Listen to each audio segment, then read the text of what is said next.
নমস্কার, আমি উর্না। শুরু করছি প্যারালাল ঝলক। ডিজিটাল মিডিয়ায় এই প্রথমবার আপনারা দেখছেন বাংলায় খেলার বুলেটিন। চলুন এবার দেখে নিই ফুটবলের সব খবর। আইএসএল তো চলছে জোর কদমে, সেই সঙ্গে রয়েছে ভারতীয় ও বিশ্ব ফুটবলের নানা রকম খবর। আর এই সব খবর নিয়ে আমাদের বিশেষ সেগমেন্ট খেল সকার। নতুন ক্লাবের খোঁজ শুরু করে দিলেন ক্লেটন সিলভা। দেওয়াল লিখন পড়ে ফেলেছেন, সেজন্য জানুয়ারি উইন্ডোতে নতুন ক্লাব পাওয়ার কাজটা এখন থেকে আরম্ভ করে দিয়েছেন ক্লেটন। অস্কার ব্রুজো আসার পর থেকেই রবসন রবিনহোকে নিয়ে আসার উদ্যোগ শুরু হয়ে গিয়েছে। সেখানে ক্লেটন সিলভাকেই ছেড়ে দেওয়ার কথা বারবার শোনা যাচ্ছিল। জানুয়ারি উইন্ডোতে হয়তো তেমনটাই হতে চলেছে। লাল হলুদ শিবির ছাড়তে চলেছেন ক্লেটন সিলভা। হাতে সময় বলতে রয়েছে আর একটা মাস। তার মধ্যেই নতুন জায়গা খোঁজার কাজ শুরু করে দিলেন ইস্টবেঙ্গলের এই ব্রাজিলীয় তারকা। হাতে আর দুদিন সময় রয়েছে। তার আগে ম্যাচ পজিশনিং প্রস্তুতিতেই বাড়তি নজর দিচ্ছেন লাল হলুদ কোচ অস্কার ব্রুজো। সোমবার থেকেই পুরো দল অনুশীলনে পেয়ে গিয়েছেন তিনি। এদিনও দলকে 4টে ভাগে ভাগ করে ম্যাচ সিচুয়েশন প্রস্তুতি সারলেন অস্কার। সেই সঙ্গে ফুটবলারদের পাসিং এবং পজিশনের ওপরই সবচেয়ে বেশি জোর দিচ্ছেন অস্কার ব্রুজো। নর্থ ইস্ট ইউনাইটেডের বিরুদ্ধে কঠিন ম্যাচ হতে চলেছে। সেখানে প্রথম জয়টা ইস্টবেঙ্গল তুলতে পারে কিনা সেদিকেই তাকিয়ে সকলে। 30 তারিখ সামনে চেন্নাই, তৈরি মোহনবাগান। চুটিয়ে চলছে প্রস্তুতি। মঙ্গলবারও ঘন্টা আড়াই অনুশীলন সারল টিম মোহনবাগান। গ্রেগ স্টুয়ার্ট সোমবার থেকেই দলের সঙ্গে পুরোদমে অনুশীলন শুরু করেছেন। এটা বাড়তি অক্সিজেন যোগাচ্ছে সবুজ মেরুন শিবিরকে। শুধু চোটের জন্য আশিস রায় অনুশীলনে নেই, বাকিরা তৈরি হচ্ছেন চেন্নাই বধের জন্য। বুধবার আইএসএলের খুবই কঠিন ম্যাচে নামছে মোহামেডান, সামনে বেঙ্গালুরু এফসি। এই ম্যাচে রক্ষণের ভরসা জোসেফকে ছাড়াই নামতে হচ্ছে মোহামেডানকে। যদিও অ্যালেক্সিস গত দুদিন চুটিয়ে অনুশীলন করেছেন, তিনি বেশ চনমনে আছেন, পুরোপুরি ফিট হয়ে উঠেছেন ফ্রাঙ্কাও। মোহামেডান কোচ চেরনিসভ জানিয়ে দিলেন তার ওপর কোনো চাপ নেই। ফুটবলাররা সবাই পেশাদার, তারা জানেন কখন কি করতে হবে। ফুটবলারদের উপর ভরসা রাখছেন কোচ। বেঙ্গালুরু যতই কঠিন প্রতিপক্ষ হোক, ঝাঁপাতে তৈরি সাদা কালো ব্রিগেড। সাচি স্পোর্টসের সঙ্গে কি সম্পর্ক ছিন্ন হতে চলেছে মোহামেডানের? সম্ভাবনা কিন্তু তেমনই। কো-ইনভেস্টর সাচির সঙ্গে নাকি অর্থনৈতিক সমস্যা তৈরি হয়েছে। ফুটবলারদের স্যালারি দেওয়া নিয়ে সমস্যা হচ্ছে। অনেকদিন পর বাঙ্কার হিলের কর্তা দীপক সিং মঙ্গলবার অনুশীলনে এসেছিলেন, ছিলেন কর্তারাও।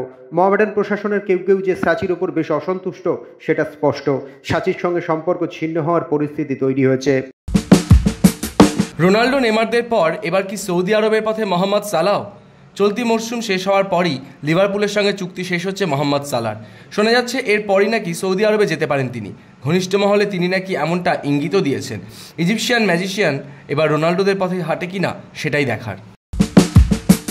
নিঃস্বার্থভাবে মানুষের সেবা করার জন্য ফিফ প্রো ইম্প্যাক্ট পুরস্কার পেলেন ম্যানচেস্টার ইউনাইটেডের গোলরক্ষক আন্দ্রে ওনানা। গত 3 বছর ধরে ক্যামেরুন সহ সাব সাহারা এলাকায় পিছিয়ে পড়া মানুষদের জন্য কাজ করেছেন তিনি। সেই কাজেরই এবার পুরস্কার পেলেন রেড ডেভিলস শিবিরের এই গোলকিপার। উত্তেজনার পারদ চড়ছে বর্ডার গাভাস্কার ট্রফি নিয়ে। সেই সঙ্গে তো রয়েছে 22 গজের অন্যান্য সব খবর। ক্রিকেটের যাবতীয় খবর নিয়ে আমাদের বিশেষ সেগমেন্ট লে ছক্কা। পার্থে প্রথম টেস্ট জয়ের পরই দেশে ফিরছেন গৌতম গম্ভীর। না, কোনো ঝামেলা নয়, ব্যক্তিগত সমস্যার কারণেই হঠাৎ দেশে ফিরে আসতে হচ্ছে ভারতীয় দলের কোচকে। বিসিসিআইকে নিজের সমস্যার কথা জানিয়ে আবেদন করেছিলেন গম্ভীর। বোর্ডের তরফে তার আবেদন গ্রহণ করার পরই দেশে ফিরে আসার সিদ্ধান্ত নিয়েছেন তিনি। এরপরই শুরু হয়েছিল জল্পনা, তবে কি দ্বিতীয় টেস্টে থাকবেন না গম্ভীর? তবে শোনা যাচ্ছে অ্যাডিলেড টেস্টের আগেই নাকি দলের সঙ্গে যোগ দেবেন গৌতম গম্ভীর। চ্যাম্পিয়ন্স ট্রফি হওয়া নিয়ে জটিলতা এখনও অব্যাহত।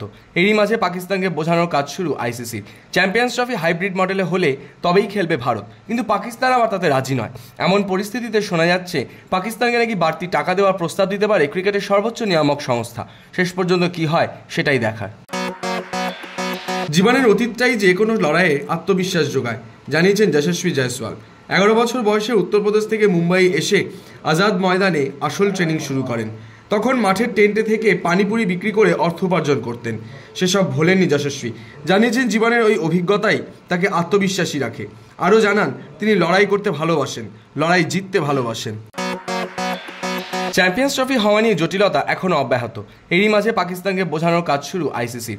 চ্যাম্পিয়ন্স ট্রফি হাইব্রিড মডেলে হলে তবেই খেলবে ভারত, কিন্তু পাকিস্তান আবার তাতে রাজি নয়। এমন পরিস্থিতিতে শোনা যাচ্ছে পাকিস্তানকে নাকি বাড়তি টাকা দেওয়ার প্রস্তাব দিতে পারে ক্রিকেটের সর্বোচ্চ নিয়ামক সংস্থা। শেষ পর্যন্ত কি হয় সেটাই দেখার। নিলাম শেষ হওয়ার পরই কার্যত স্পষ্ট আসন্ন আইপিএলে আরসিবির অধিনায়ক কে হতে চলেছেন। আগামী বছরে ফের একবার বিরাট কোহলিকেই দেখা যেতে চলেছে রয়্যাল চ্যালেঞ্জার্স বেঙ্গালুরুর অধিনায়ক হিসেবে। সেই কারণেই এবারে মেগা নিলামে অধিনায়ক বাছার জন্য ঝাঁপাতে দেখা যায়নি আরসিবিকে। ঋষভ পান্ত এবং কে এল রাহুলের ক্ষেত্রেও 10 থেকে 11 কোটি পর্যন্তই উঠতে দেখা গিয়েছিল তাদেরকে। ফের একবার অধিনায়ক বিরাটকে দেখার অপেক্ষায় সকলে। দীর্ঘ 9 বছরের সম্পর্ক ছিন্ন করে এবার দল বদলেছে ঋষভ পান্থের। আইপিএলের সবচেয়ে দামি ক্রিকেটার হিসাবে এবার লখনৌ সুপার জায়ান্টসে গিয়েছেন এই তারকা উইকেট কিপার ব্যাটার। নিলাম শেষ হওয়ার পরই প্রাক্তন দল দিল্লি ক্যাপিটালসের উদ্দেশ্যে আবেগতাড়িত বার্তা ঋষভ পান্থের। কিছু সম্পর্ক ছেড়ে বেরোনোটা সত্যি অত্যন্ত কঠিন।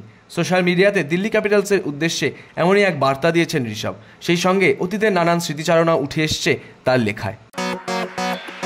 আইপিএলের ইতিহাসে সর্বকনিষ্ঠ কোটিপতি ক্রিকেটারের নাম এখন বৈভব সূর্যবংশী।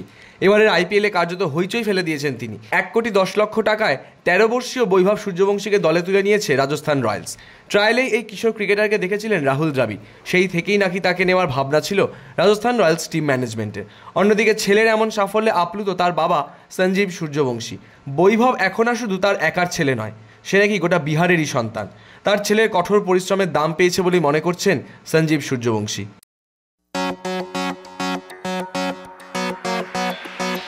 শুধুমাত্র ফুটবল ক্রিকেট নয়, এছাড়াও রয়েছে অন্যান্য খেলার যাবতীয় সব খবর, আর সেসব নিয়ে আমাদের সেগমেন্ট উইং প্লে।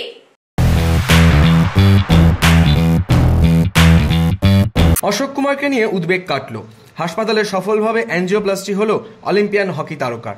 তারপরই তাকে সম্পূর্ণ বিপদমুক্ত ঘোষণা করা হলো। রবিবার হার্ট অ্যাটাকের পর হাসপাতালে ভর্তি করা হয় কিংবদন্তি ধ্যানচাঁদের পুত্র অশোক কুমারকে। মঙ্গলবার তার পরিবারের পক্ষ থেকে জানানো হয় তিনি বিপদমুক্ত ও স্থিতিশীল।